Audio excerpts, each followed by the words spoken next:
cages are split, so we've got 4 hitters in the 2 cages at any given time. We also have 2 side toss stations and 2 front toss stations. So, I guess a total station count of what is that? We've got 12 stations going right now. So explain a little bit as far as colors. Obviously this is probably your 10th year doing this, probably close to, if not longer. It's definitely the same camp for 10 years. The only difference is maybe the attendance of what you see as far as colleges, but that explains why we're doing this and why we're talking about this. But explain the colors of the kids so people at home will know what the different shirts mean. Sure. So the freshmen are in the white shirts. The sophomores are in the blue shirts. Juniors are in the red shirts. Seniors are in the green shirts. And because Division I colleges are not allowed to be off campus during the winter, we've switched some of the things we do during camp to try to give the players some different exposure. So we're obviously have you here today going live over the internet to live stream the camp. The other thing that we've got is we've increased the number of metrics that we're testing each week with the players. So we have R&D development from Virginia out here with the Rapsodo and the Flight Scope to be able to track exit velo, distance. They can do spin rate and velocity with the pitchers. We've got our ZEP machines working to do hand speed, bat speed, launch angle. So we're really excited. We've got a great turnout. We had 20 coaches last week, 20 coaches this week, and we'll finish up with another strong group of coaches for week 3. So let's break down some of the guys. We got guys in different cages here. We're bouncing back and forth in the cage, and you'll see. So I'll give Kevin a little thing here as we talk about. If we have the program and it shows us as program, that means this camera is the live camera. So if you look in the screen here of the monitor and you see that, you know that that's what we're talking about. So we can kind of break down as we have a pickup here in the 1 cage. So we'll kind of go to the far cage as far as that. We have 29 red in the far cage over there. So if you could maybe talk a little bit about where he's from. So in the far cage we've got Ryan Mariani. Ryan is now he's just exiting the cage. Coming in behind him is Harrison Kantz. Harrison is a junior at Wooten High School. Harrison's been with us for a lot of years. He's a good player, big, strong right-handed hitter. Started out with us in our prospect camps as a 7th and 8th grader. And, this is one of the beautiful things about our camps. We see a lot of kids, Sean, that start with us as 7th and 8th graders. And now we're going to flip to number 22. That is Carson Collier. Carson's got a nice right-handed cut there. Plays his travel baseball for Elite. Elite's a program we've had a great relationship with over the years. Matt Wirtz has been a big supporter. Looks like 21 red in the far cage over there is now hitting. So I don't know if we can grab that.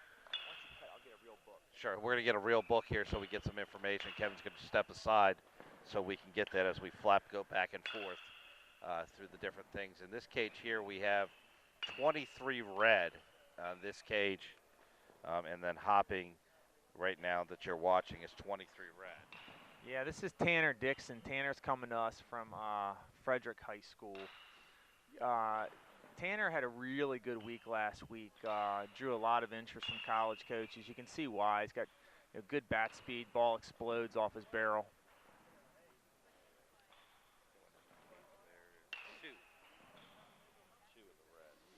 So Charlie Furlong stepping into the cage now from Georgetown Prep. Charlie's a junior infielder here.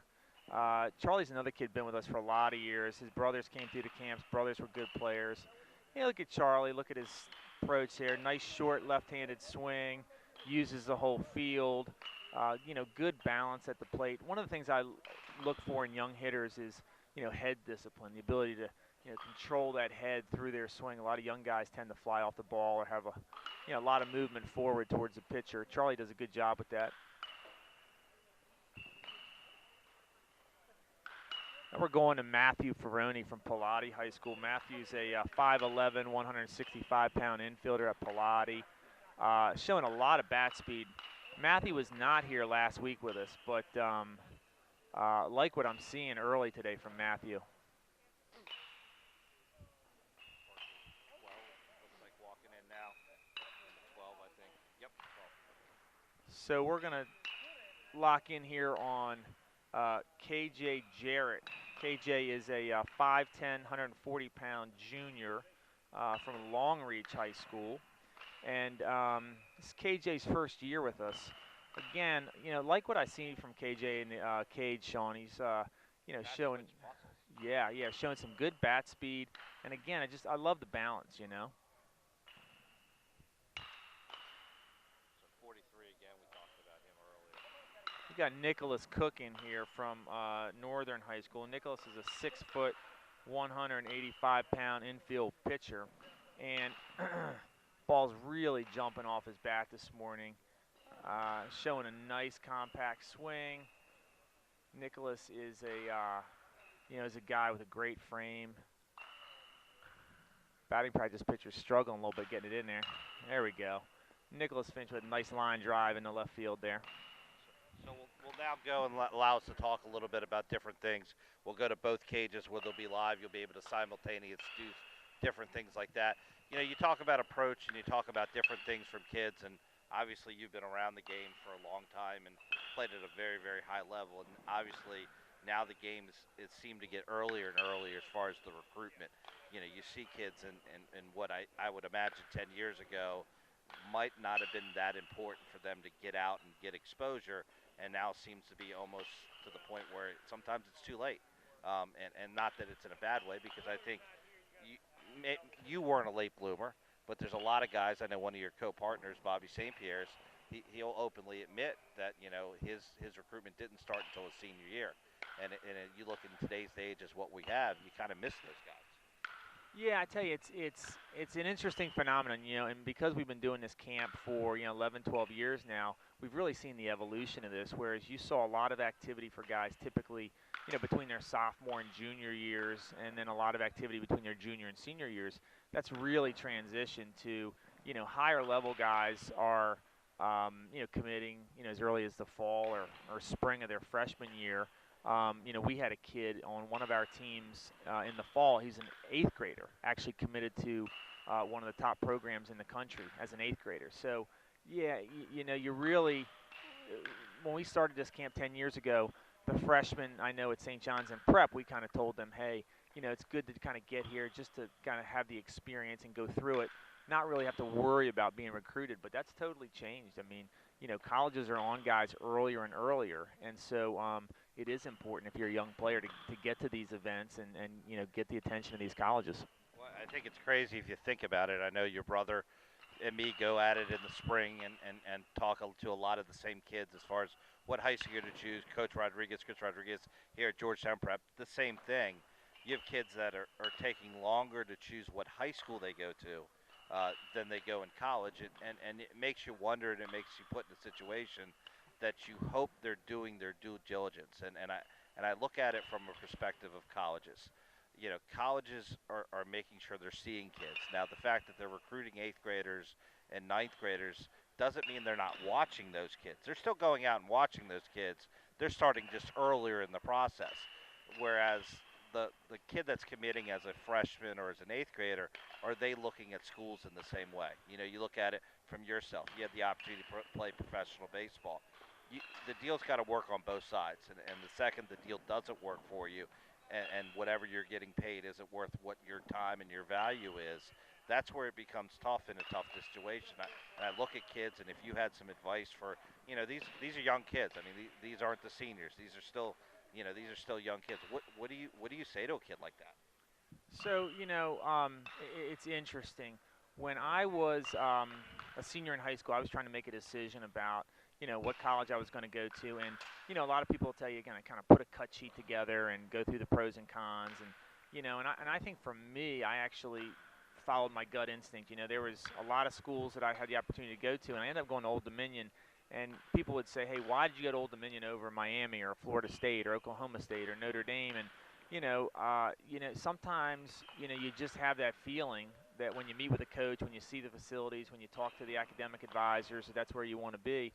And, even as an 18-year-old kid, that's a lot of information to process. I feel bad for these young players because I can't imagine having to kind of take in that information, as a 14-year-old, process it, and then try to make a decision about where I want to be 4 years from now as a college player, because your perspective changes, things that are important to you may change, and so it's just in a lot of ways it's unfortunate for younger players that they got to make these big decisions such a young age, but on the flip side, they do get the security of being able to have an idea of really early in their high school career where they're going to go to college. Well, and you look at the game and you look at the situation, and I know there's a lot of people, and I'm sure you're on the same boat that I am. That these athletes should get some kind of compensation for their time and their effort.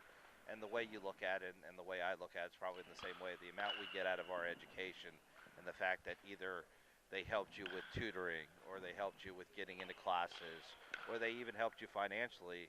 The value of that education doesn't make a difference what level it is. Division I, Division II, Division III. I'd hate to put numbers in it, but I know from my kids, you get involved in athletics and you go in college, you have a better chance of graduating. Period. There's no ifs, ands, or buts about it. So as these kids are going through this, and the one advice I'll have if people are watching and doing stuff like that, number one is anybody can play college baseball. There's a spot for every kid to play, and I mean that throughout the country. It's finding that right spot for you. That kind of is the tough thing sometimes. Yeah, I think that's a great point, right? Because what you're really looking for baseball to do is to advance the ball academically, right? So if you could have gotten into, school Y on your own as a student, you're hoping you can get into school A using baseball as that extra, I guess, differentiating point with the admissions office. So I'm always, I know I've got a ninth grader, and my big thing with him has been like, hey, you want to use baseball. Don't let baseball use you. You want to use baseball to increase the academic and educational opportunities you have as a collegiate player, because it's going to be real. For the few rare guys, they're going to actually get paid to play at some point. But for most of these guys, all they're looking to do is advance the ball, as a college player, and find that school that they wouldn't have been able to get into just as a student. They're able to get into a higher level academic school because they're a student athlete. Well, and I look at things a lot differently from a perspective of me. I didn't have the opportunity to play professional baseball, but that doesn't mean I'm not a professional. It's just a different accent. I get paid to coach, so therefore, in my life, I've become a professional in the game of baseball, just like you have. I mean, you played at a much higher level, but it's in your blood. It's not that you're going to give it up. It's not that it's what you want to do. So if you can use your passion or your love to get something out of it, I think you've hit a point dead on. Now, obviously, we're getting where the whites are starting to come up, and obviously that's your son, and I'm sure you're not going to critique him. I don't want to, get yourself in that situation. But give your advice to another freshman parent. I mean, you have your kid at this camp. It's not just because you run the camp. What advice would you have of somebody as a freshman? Because the number one thing I always tell people is you're not too early.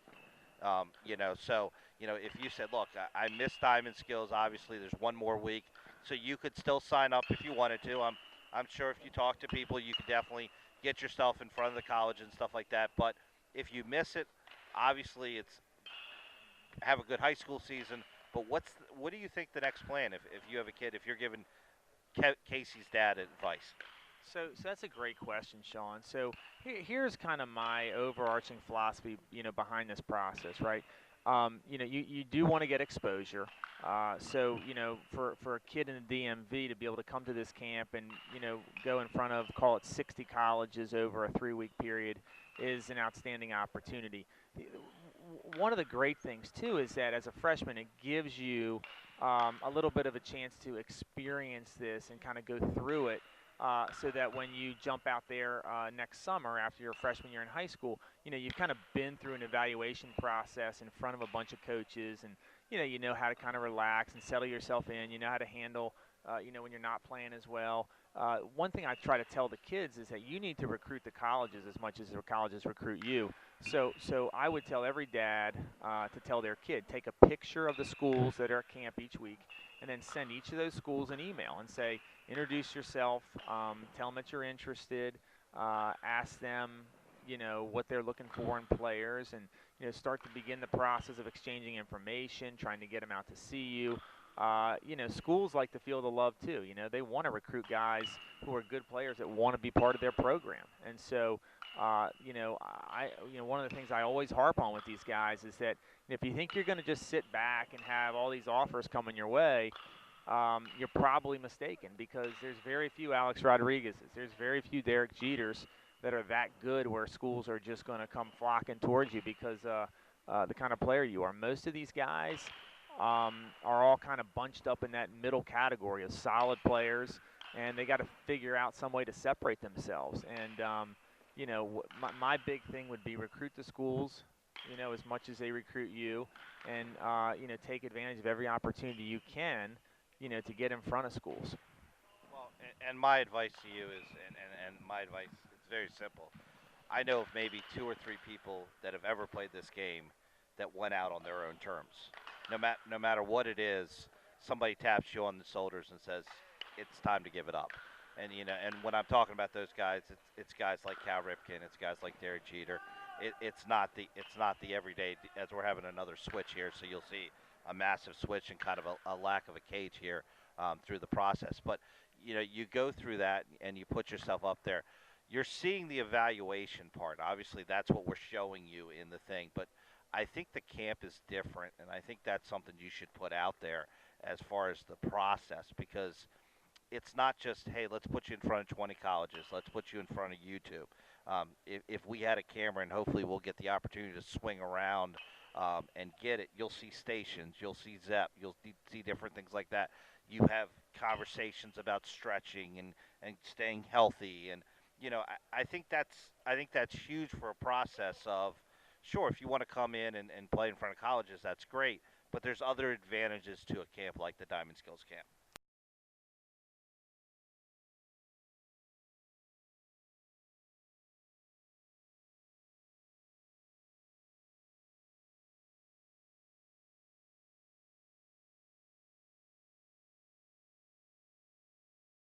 Huge field house that we're able to, really, it's not, you're not outside, but it's the next best thing. Um, the hitting stations, I mean, guys should get between 150, 175 swings between our front toss stations, our side toss stations, and the live BP in the cage. You're going to run 60s and 30s every week. We're going to test you on athletic metrics. This week we're doing broad jump, long jump.